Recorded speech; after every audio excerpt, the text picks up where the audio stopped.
Dad, why do you have so many books from the civil rights movement?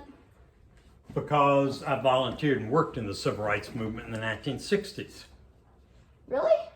I marched with Dr. Martin Luther King Jr. and John Lewis and Hosea Williams and Andrew Young. Worked with a lot of people and really found that working the civil rights movement was good for me, as well as a very, very small help to the movement. How did you get started? I was in junior high school, not much older than you, and I went downtown one day to find out what it was going on that I'd been reading about, hearing about in the news.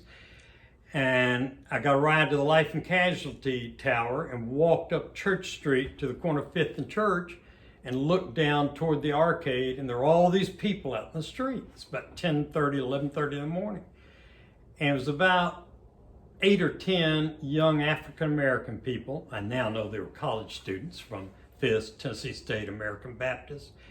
And gathered around was this ugly mob of white people. They were ugly because they were cursing and spitting and acting, making violent threats, yelling and screaming. They were beating up 2 or 3 of these young black people. And I didn't understand. I mean, I thought, surely somebody's going to stop this. And about then I heard police sirens and several police cars arrived, and about 10 or 12 police officers got out and started arresting people. And it was the shock of my life. They were arresting the wrong people. They didn't arrest the white thugs who were beating people up. They arrested these young black students who were protesting for their constitutional civil rights.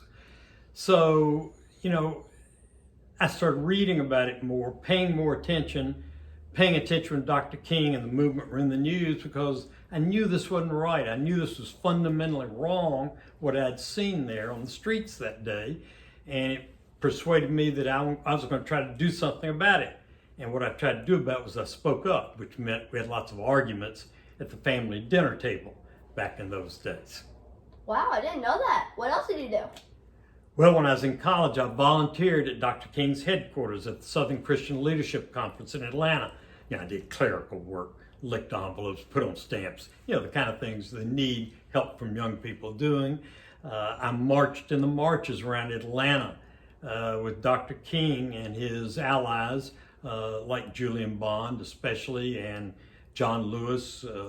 And I also went to Alabama and marched with John Lewis on the Selden of Montgomery March one day out of that week. And then when I went to law school in Chicago, I got an opportunity to do voter registration work in Mississippi.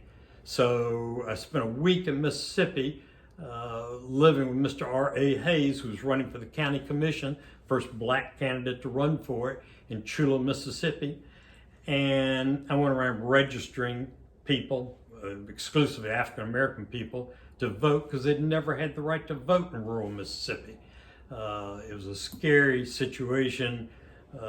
Hundreds of us were down there volunteering to do this work, and it paid off. They got registered, they started winning political elections, and we still see the good benefits of that even today.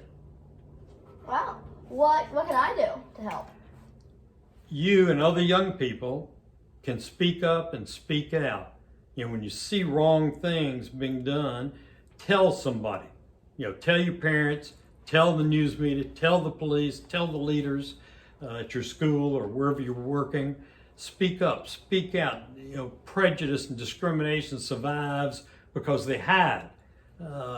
When they're exposed and transparent, most people in our society will condemn them and do something about it.